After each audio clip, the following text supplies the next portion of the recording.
साथ tax expert chartered accountant Vinod Rawal जुड़ चुके हैं। Vinod sir, welcome to money nine.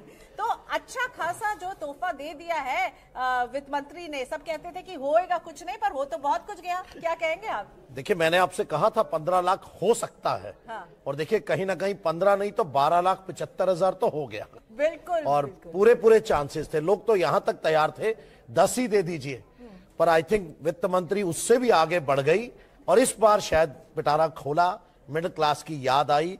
वैसे संभावना तो कल ही बन गई थी जब उन्होंने कहा कि मिडिल क्लास और गरीब आदमी पर लक्ष्मी जी की कृपा रहे। प्रधानमंत्री जी के जो प्रधानमंत्री जी के शब्द जो थे वो अंदाजा तो दे गए थे कि कुछ कृपा कल सुबह धन वर्षा होने वाली है, और आज हो गई। चलिए, तो हम सुबह से जो लाइव कवरेज ला रहे थे उसका फल हमें मिल गया है भाई, क्योंकि धन वर्षा हो गई है। प्रधानमंत्री ने कल हाईलाइट किया और आज वित्त मंत्री निर्मला सीतारमण जब प्रेसिडेंट के हाथ से दही चीनी खा के निकल रही थी ना, तो हम लोग लाइव कर रहे थे। हमने कहा कि दही चीनी खा के जा रही है, कुछ अच्छा करके आइएगा। देखिए क्या अच्छा करके उन्होंने दिया है हमको। लेकिन जो कहा आपने सर कि अब 12 लाख तक की इनकम पर वो 87A का रिबेट आपको मिलने वाला है, जो 7 लाख था, तो 7 लाख से सीधा ये 12 लाख पर पहुंच गया है। और हम लाए हैं कैलकुलेशन विनोद सर की मदद से। 12 लाख कमाई है तो आपका टैक्स कितना बचने वाला है, 15 लाख कमाई है तो कितना टैक्स बचने वाला है, और साथ में कैलकुलेशन 20 लाख वालों को हम बताने वाले हैं और 25 लाख की कमाई करने वालों को ये कैलकुलेशन बताने वाले हैं। तो चलिए सबसे ऊपर जाते हैं, 12 लाख जिनके लिए सिर्फ और सिर्फ गुड न्यूज है इस बजट में, उनको बताते हैं कि ये गुड न्यूज 80,000 वित्त मंत्री जी ने कहा था, तो क्या वाकई में ये 80,000 की गुड न्यूज है? 12 लाख अगर कमाई है तो क्या है calculation? Vinod sir, over to you. देखिए, 12 लाख की आप बात करें तो अगर आप 12 लाख रुपए कमाते हैं, ना 1 रुपया कम ना ज्यादा, आनंद लीजिए, कोई टैक्स नहीं देना है। भूल जाइए टैक्स, भूल जाइए टैक्स नहीं देना है, पर रिटर्न भरना मत भूल जाइएगा। हाँ। क्योंकि रिटर्न भरने के लिए उन्होंने कुछ शर्तें लगाई हुई, आपने पूरा प्रोग्राम किया हुआ है, उस पर याद रखिएगा, जिसपे आपने कहा था बिजली का बिल देते हैं, आप फॉरेन ट्रेवल करते हैं, बैंक में पैसा जमा करते हैं, या आपकी आय 4 लाख से अगर ज्यादा है, भले ही 12 लाख है, आपने पहले कहा सेक्शन 87A, तो सेक्शन 87A रिबेट तो दे देगा।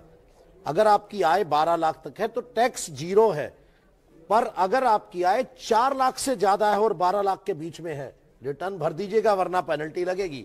तो सरकार फायदा कहीं पेनल्टी में ना चला जाए, तो रिटर्न भरना जरूरी होगा। वो इसलिए भी जरूरी है क्योंकि आपको बहुत सारे फायदे मिलते हैं रिटर्न भरने से, और सरकार टैक्स फाइलर नहीं घटाना चाहती, वो चाहती टैक्स भरने वाले उतना ही रहे, टैक्स की छूट भले ही ले लीजिए, इसीलिए सेक्शन 87A बनाया गया है। तो ये 12 लाख का कैलकुलेशन। एक और चीज विनोद सर, पहले आप कैलकुलेशन समझाइए। कैलकुलेशन जो है विनोद सर ने की है हर इनकम स्लैब के लिए 4 लाख का बेसिक एग्जेम्पशन लिमिट हो गई है। ये भी अच्छी खबर है बेसिक एग्जेम्पशन लिमिट के फ्रंट पर। जी बिल्कुल, पहले 3 लाख थी, अब 4 लाख हो गई है। लोग 5 ही तो मांग रहे थे, कुछ ज्यादा फर्क नहीं रह गया है। और 4 लाख में भी अगर आप 75,000 जोड़ेंगे तो 4 75 है, 5 हो ही गई कहीं ना कहीं, आप मान लीजिए। चलिए अब हम चलते हैं अपने कैलकुलेशन पे। ये मेरा पुराना स्लैब है जो 2025 का अभी जो चल रहा है, जिस पर आपको टैक्स देना है अभी। और दूसरा ये ध्यान रखिएगा, ये अगले साल के लिए है, ये इस साल के लिए नहीं है, तो ये अगले साल के लिए है कि आपको टैक्स जो आगे देना है। तो आप अगर 3 लाख तक अभी कमाते थे तो 0 टैक्स था जैसे अभी था। अब नए में 12 लाख रुपए में आपको ये टेबल देखने की जरूरत ही नहीं है, आपका कोई टैक्स नहीं लगेगा। तो ये 12 लाख देखने की जरूरत है विनोद सर, वो ये 60,000 की बचत मेरी हो रही है। अगर मेरी कमाई सिर्फ और सिर्फ 12 लाख है तो ये 60,000 का फिगर जो है इसको देखिए। मैं तो ये कहूंगा 5,000 रुपए महीना आपको बच गया, आराम से एक और मोटरसाइकिल खरीदिए, आनंद लीजिए, और अपनी एक EMI जो है आपकी 5,000 रुपए की फ्री हो जाती है। आपके बच्चे की एजुकेशन हो सकती है, आपकी सारी चीजें जो है उसके अंदर हो सकती हैं। तो ध्यान रखिए, आपको 60,000 रुपए की, अगर आपकी आय 12 लाख रुपए तक है, मतलब अगर आप 1 लाख रुपए महीना कमाते हैं, तो आपको 5,000 रुपए महीने की सरकार की तरफ से एक्स्ट्रा छूट मिल गई है। अब तो आप आनंद लीजिए इस बात का, 12 लाख रुपए तक कोई टैक्स नहीं है। लेकिन अगर आपकी आय 12 लाख 1 रुपया हो जाती है तो आप इस 12 लाख वाली बस से नीचे उतर जाइएगा, आप इसके पैसेंजर नहीं हैं, वो बस सिर्फ 12 लाख वाले के लिए है। लेकिन अगर 75,000 का मैं स्टैंडर्ड डिडक्शन ले लूं तो 12 हाँ 12,75 सैलरीड के लिए 12,75। वो 75,000 तो आपका है, वो तो आप मान के चलिए आपको मिलेगा ही, आपसे कोई नहीं छीन रहा है, बड़ी मुश्किल से बहुत मेहनत करके आप लोगों ने दोबारा लिया है उसको। तो आप जो है उस बस से उतरिए और जब आप दूसरे में जाएंगे तो अब आपको दोबारा से नई कैलकुलेशन करनी होगी, आपको कौन सी सीट पर बैठना है। तो वो ये है कि 4 लाख रुपए तक अगर आपको 12 लाख तक आपकी इनकम बढ़ गई उससे, अब आपको दोबारा से गिनती गिननी है। तो एक कंफ्यूजन दूर कर देते हैं, हम बोल रहे हैं 60,000, अब आपको लगेगा कि भाई वित्त मंत्री तो 80,000 कह रही थी ना, तो 80,000 भी है यहाँ पर। बेसिकली ये पुराने कैलकुलेशन के हिसाब से उन्होंने कहा कि हर टैक्स पेयर का जो 12 लाख तक जिसकी इनकम है उसको 87A रिबेट की तरफ 80,000 की बचत होगी। ये 80,000 आप यहाँ देख रहे हैं, ये पुराने कैलकुलेशन के मुताबिक है। नए कैलकुलेशन और नए में आपको देना ही नहीं है तो आप आनंद लीजिए, आपको कुछ नहीं देना। ये आपको सिर्फ ये बताया है कि आपके बदले में अगर कोई व्यक्ति 12 लाख से ज्यादा कमाता है तो उसको टैक्स जो लगेगा वो 60,000 और आपको नहीं लगेगा। तो ऐसा मत कीजिएगा, दुआ कीजिए कि मैं 12 से नीचे रह जाऊं। तो आगे बढ़िए, सरकार ने छूट दी है, उसका फायदा उठाइएगा। तो 12 लाख का तो ये कैलकुलेशन है। अब हम चलते हैं दूसरे स्लैब की तरफ जो 15 लाख रुपए का है कि अगर आपकी आय 15 लाख रुपए है, 12 से बढ़ गई 15 हो गई 3 लाख, 12 से 13 क्या गिनेंगे? ये आगे आपकी स्क्रीन पर सर 15 लाख की कैलकुलेशन। प्रियंका जी आप बहुत फास्ट है इसमें। 15 लाख रुपए तक अगर आप कमाते हैं तो आपकी अभी जो आज आप टैक्स देते हैं और जो अगले साल में देने वाले हैं, दोनों का फर्क आपके सामने है। अगर आप पुराने रेट से देखते हैं तो आपको 1,40,000 रुपए टैक्स लगता था अभी जो आप दे रहे हैं। लेकिन जो सरकार ने आज छूट दी, जिसको बहुत बड़ी छूट आप कहेंगे, तो आपको 1,05,000 टैक्स लगेगा। सीधा 35,000 रुपए की बचत। 35,000 रुपए मतलब 3,000 रुपए महीना सरकार ने अपनी तरफ से आपको, अगर आप 15 लाख भी कमाते हैं तो भी आपको छूट देगी। 35,000 पे ये स्माइली अच्छा लग रहा है। क्या बात है, क्या बात है, क्या बात है। तो मैंने कहा ना 35,000 की छूट हमें मिल रही है। तो ये 35,000 की एक छूट मिली है आपको। और भी बहुत सारी चीजें हैं बजट में, पर आप इसी से खुश होते हैं पहले, फिर आगे बढ़ते हैं उसके बाद। यहां अगर आप इसकी कैलकुलेशन देखना चाहें तो ये है कैलकुलेशन कि जब आप 12 लाख वाली बस से उतर गए तो आपको उसमें नहीं लेके गए, तो हम अब आपको ले जा रहे हैं दूसरे वाली में। 4 लाख रुपए तक आपको टैक्स लगता ही नहीं है। लगता नहीं मतलब 0% टैक्स है। कंफ्यूजन दूर कर लीजिएगा। अगर 12 लाख तक है तो ऊपर वाले टेबल में थे आप, लेकिन अगर आप 12 से बढ़ गए हैं तो अब आप दूसरी तरफ आ जाइए। 4 लाख रुपए तक टैक्स का रेट 0% है। अब आप ये भूल जाइए वहां तक टैक्स नहीं लगता है, उसको सिर्फ टैक्स कैलकुलेशन के लिए स्लैब रेट में 0% टैक्स रखा है, उसको 0 करिए। 4 से 8 में 5%, तो ये बना 20,000। 8 से 12 लाख रुपए तक आपका जो स्लैब है आगे वाला, तो 10% 40,000। 12 से 16 लाख पर 15% मतलब 45,000 रुपए।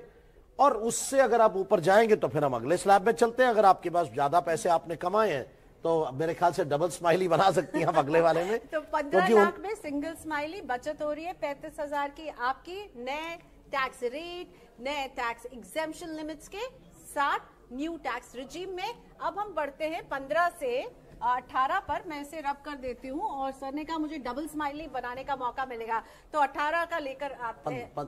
हमारे पास 20 का कैलकुलेशन, ये 20 का कैलकुलेशन है। उसके बाद 18 नहीं 20 पे आते हैं सीधा। हमारे पास 20 का कैलकुलेशन है, क्योंकि सरकार ने इस बार जो 30% टैक्स लगाया है वो लगाया है 24 लाख रुपए से ऊपर वालों के लिए। अभी तक लगता है 15 लाख रुपए से ऊपर वालों के लिए। और स्लैब रेट भी देखिए फ्लैट कर दिए 4-4 लाख के, तो उसमें बिल्कुल कवर किया हुआ है उसमें, तो उसको आप बड़े ध्यान से देख सकते हैं। तो जब आप डबल स्माइली पहले ही बना दिया है, आप देखिए ना 90,000 रुपए भी तो बच रहे हैं, बनानी पड़ेगी। 35,000 से 90 हो गए। तो हम लोग जब 15 लाख की कमाई देख रहे थे तो हमने टैक्स डिफरेंस देखा। अब न्यू चेंजेस के साथ 35,000 की बचत जो है नए टैक्स रेट, नए एग्जेम्पशन लिमिट से आ रही है। लेकिन अब जब हम आ गए हैं 20 लाख की कैलकुलेशन पर, ये कैलकुलेशन है, देखिए मेरी डबल स्माइली आप पर मुस्कुरा रही है और इसके मुस्कुराने के पीछे वजह यह है 90,000 रुपए के टैक्स की बचत। विनोद सर बताइए कैसे बच रहा है? 7,500 रुपए महीना है। अभी आप बाइक खरीद रहे थे, अब कार की तरफ जाने की तैयारी कीजिए, EMI मिलेगी। चलिए 20 लाख पर अगर आप कैलकुलेशन करेंगे तो यहां तक की तो हम कैलकुलेशन पहले ही कर चुके थे 15 लाख तक की। इससे आगे का जो टैक्स रेट है वो भी देखिए, यहां पहले 30% हो जाता था 15 लाख से ऊपर जाते ही सीधा, अब सरकार ने बीच में एक और स्लैब डाला 20% का, जिससे कि जो टैक्स का रेट है वो भी टैक्स भी कम हो गया है और आपको स्लैब में ऊपर जाते हुए ज्यादा टैक्स भी नहीं लग रहा है। तो आप ये देखिए यहां पर 20 लाख तक 80,000 रुपए आपको टैक्स लगा, क्योंकि अगले 4 लाख के स्लैब पे एक्चुअली सरकार ने सिर्फ टैक्स के परसेंटेज ही नहीं कम की, स्लैब्स को भी 4-4 लाख के स्लैब पे कर दिया, जो पहले 3-3 लाख के स्लैब पे था। उसकी वजह से क्या हुआ, आपका टैक्स कम होता जा रहा है, क्योंकि उस 1 लाख भी पीछे वाले स्लैब में चला गया। 3 की जगह 4 हो गया, 7 की जगह 8 हो गया है, और 8 की जगह सीधा 7 से आता था 10 और 10 से 15 जाता था। तो ये सब उसको चेंज करते हुए 10 के बाद 12 का एक छोटा स्लैब था 2 लाख का, जिसको कवर कर दिया उन्होंने। तो आप ये देखिए कि यहां आपको जो ये है 2025 का, और ये होगा 2026 जो अगले साल में आएगा। तो बिल्कुल आपको ज्यादा सैलरी मिलने वाली है, ज्यादा पैसा आपके पास आने वाला है। सरकार चाहती है कि आप पैसे को खर्च करें ज्यादा। हालांकि सरकार को जीएसटी मिलता है, कहीं ना कहीं मैं ये बिल्कुल नहीं मानता कि कोई टैक्स नहीं देता, हर व्यक्ति टैक्स देता है। सबके टैक्स देने का इनडायरेक्ट टैक्स भी एक मैकेनिज्म है जहां से सरकार टैक्स वसूलती है अपना। तो जब सरकार टैक्स ले रही है दूसरी तरफ से, मैं आपको याद होगा मैंने आपके प्रोग्राम में भी कहा था जब बात हुई थी कि क्या 15 लाख हो सकता है, मैंने कहा बिल्कुल हो सकता है, क्योंकि सरकार को हर बार टैक्स मिलता है। अच्छा मिला है, डायरेक्ट टैक्स कलेक्शन बढ़ा, direct tax, indirect tax collection 2 lakh crore cross हो गया है। जब प्रोजेक्ट बनाया गया था जीएसटी में, उसमें रखा गया था कि 2 लाख करोड़ टैक्स आएगा। और आप जानते हैं कि जब आप प्रोजेक्ट लेते हैं तो ये मान के चलते हैं कि कुछ कम ज्यादा चलेगा, लेकिन इस केस में आपको पूरे का पूरा मिल गया। तो ये मानिए कि आपको यहां पर 90,000 रुपए का डायरेक्ट फायदा चलिए सीधा 2026 में टैक्स कम लगेगा। 20 लाख की इनकम के लिए कैलकुलेशन विनोद रावल जी की, अगर आप इसे तसल्ली से देखना चाहते हैं तो हम थोड़ा सा जाते हैं, आप इसका स्क्रीनशॉट ले लीजिएगा, तसल्ली से देखिएगा। 90,000 रुपए की बचत जो है अब नए टैक्स रेट से हो रही है। तो 20 लाख की इनकम की तो बात कर ली, अब हम बढ़ते हैं थोड़ा सा और हाई, 25 लाख की इनकम की तरफ बढ़ते हैं और देखते हैं उसका कैलकुलेशन कहाँ, कितनी बचत यहाँ हो रही है। चलिए, अब जिसको आप हाई नेटवर्थ इंडिविजुअल, HNI, ज्यादा पैसे कमाने वाला कह लीजिए, हालांकि सरकार ने मान लिया है कि 1 लाख रुपए महीना जो आप कमा रहे हैं उससे अब आपका काम नहीं चलता है, इसीलिए सरकार ने आपको छूट दे दी है। अब सरकार ने जो 15 लाख का हाईएस्ट स्लैब था जहां 30% टैक्स स्टार्ट होता था, उसको बढ़ा करके आगे 24 लाख पे कर दिया, 4-4 लाख के 6 स्लैब बना दिए। तो आप ये देखिए कि अब 24 लाख पर जो है आपको 30% टैक्स आता है। अब हमने कैलकुलेशन की कि अगर आपकी आय 25 लाख है तो टैक्स क्या आएगा, तो ये आता है आपके सामने टैक्स 1,10,000 का सीधा सीधा फायदा। तो नई टैक्स रेजिम में नए चेंजेस के साथ एक नया यहाँ पे टैक्स हम देख रहे हैं, 25% का एक नया टैक्स रेट ऐड कर दिया गया है, जो कि नहीं हुआ करता था। सीधा 20 से हम 30% पे जंप करते थे, और इस वजह से आपके टैक्स में देखिए डिफरेंस। अगर पहली वाली जो पद्धति थी उससे हम देखें तो 4,40,000 का आप टैक्स दे रहे थे, और अब इसमें इस बचत और इस नए टैक्स रेट के बदौलत 3,30,000 का आप टैक्स दे रहे हैं। 1,90,000 रुपए की बचत आपके टैक्स की हो रही है। तो ये बजट जो है खुश कर दिया दिल इसने टैक्स पेयर्स का। बिल्कुल, एक मतलब सभी सेगमेंट को फायदा हुआ है। पहले क्या होता था, किसी को फायदा हो रहा है, किसी को नहीं हो रहा है। जैसे याद करिए, अब ओल्ड टैक्स रिजीम में मुझे तो नहीं लगता लाडला बच्चा आ गया आपके सामने।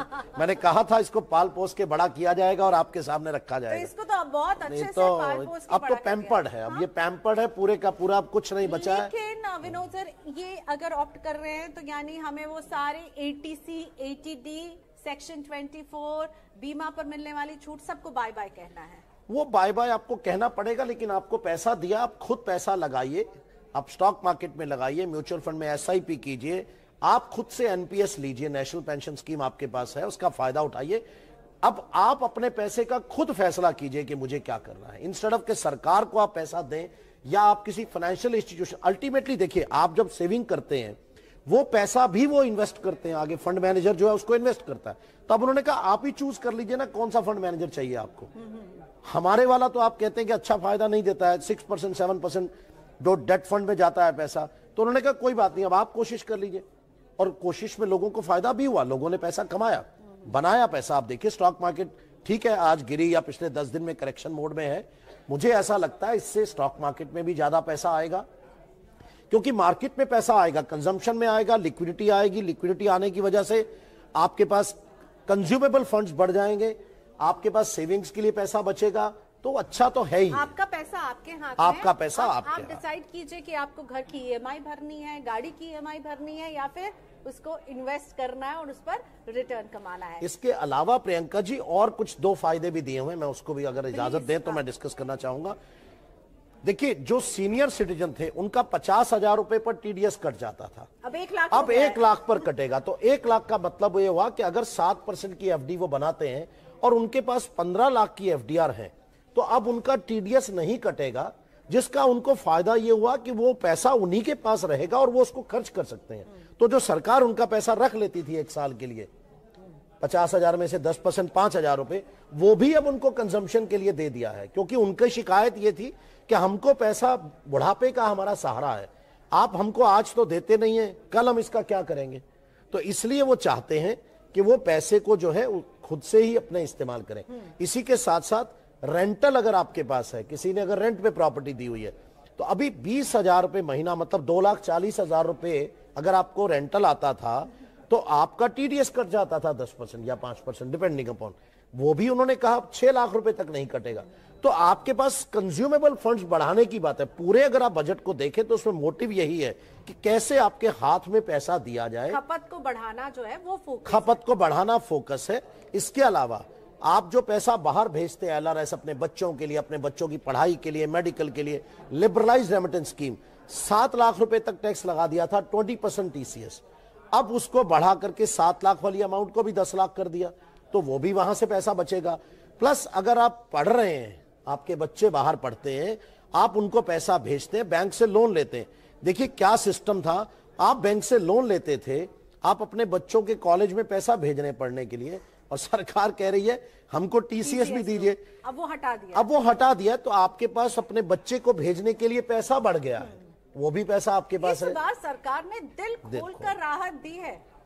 और इसके अलावा जो सबसे बड़ा फायदा, अगर आपसे कोई गलती हो गई है टैक्स देने में, सरकार का टैक्स आपके पास रह गया, तो सरकार आपको नोटिस देती थी, 148 में रीओपन करती थी कि आपने टैक्स इवेजन कर लिया, आपने इवेजन नहीं किया, गलती से आपसे छूट गया, आपको 2 साल की जगह 4 साल का समय दे दिया है अपडेटेड रिटर्न के लिए। आप अपनी 4 साल तक अब रिटर्न फाइल की जो पुरानी रिटर्न है फाइल कर सकते हैं, ताकि कभी कोई आपका ऐसा है तो वो पूरा हो जाए उसके अंदर। तो वो एक बहुत बड़ा फायदा मुझे भी दिखाई दे रहा है। के लिए जो 2 साल का वक्त था उसे बढ़ाकर 4 साल 4 इयर्स कर दिया। सीनियर सिटीजन्स के लिए है कुछ, एनआरआईज के लिए है इसमें कुछ, अगर आपका बच्चा विदेश में पढ़ता है और आप उसको फंड्स वहां पर भेजते हैं तो उस पर जो भी आपको पेमेंट करना पड़ता था टीसीएस का, वो पूरी तरह से माफ कर दिया। सरकार इस बार बड़ी खुश थी। हाँ, निर्मला मैम का मूड बहुत अच्छा था, उन्होंने क्या बजट बनाया है, क्या कहेंगे आप? मैं तो कहती हूँ कि बहुत शानदार बजट है। बिल्कुल, इसमें कोई दो राय नहीं है। टैक्स के फ्रंट पे अगर आप बात करते हैं बहुत शानदार है, इंश्योरेंस के फ्रंट पे भी दिया गया है कि इंश्योरेंस का 100% एफडीआई अलाउ कर दिया है, 100% एफडीआई अलाउ कर दिया है, और जो वो पैसा है वो प्रीमियम का पैसा भारत में रहेगा, बाहर नहीं जाएगा, तो यहीं आपको रखना पड़ेगा। तो वो भी उन्होंने उसको इस ढंग से किया है कि इंश्योरेंस जो है, इंश्योरेंस फॉर ऑल, वो रखने की वजह से उसको किया है। तो वो भी एक बहुत अच्छा स्टेप है, मुझे ऐसा लगता है।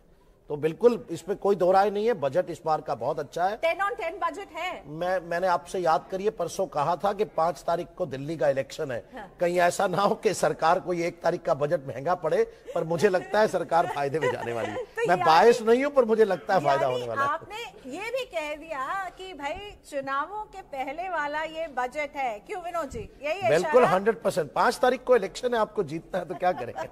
कहीं ना कहीं पॉलिटिकल कंपल्शंस है, लेकिन फायदा हम सब लोगों का है, तो हम क्यों ये फायदा नहीं उठाएं। बिल्कुल। तो ये थी आपके सामने सारी कैलकुलेशंस और टैक्स से रिलेटेड जो बजट है उसके ऊपर। ओके, सो बेसिकली आप बचा रहे हैं, जो हमने अभी विनोद सर के साथ कैलकुलेशन समझी, उससे 35,000 रुपए से लेकर के आप 1,90,000 रुपए तक के टैक्स जो है वो बचा रहे होंगे, यानी आपके इतना कम टैक्स कटेगा और ये पैसा आपकी जेब में आएगा और आप इससे खर्च करेंगे या फिर आप इसे निवेश करेंगे, ये फैसला आपका है। लेकिन क्योंकि विनोद सर आप पैसों के मामले के जानकार हैं, तो ये जो एक्स्ट्रा पैसा बच रहा है उसके लिए आप कुछ सलाह देना चाहेंगे? आपका कार्यक्रम मनी सेंट्रल देखें, लोग उसके ऊपर पैसा इन्वेस्ट करें। इतना अच्छा आप उनको सलाहें देती हैं, इतना SIP कराती हैं, सक्सेशन प्लानिंग आप कराती हैं, आप तो बहुत भला कर रही हैं। मैं आपका रेगुलर वॉच करता हूँ। क्योंकि अब आपके पास ज्यादा पैसे हैं तो उसको कैसे निवेश करना, पैसा बच तो रहा है, सरकार ने आपके पैसे बचा दिए, अब उसको कैसे निवेश करना है, इसके लिए मनी 9 देखिए। Vinod sir, thank you so much हमारी इस बातचीत में जुड़े।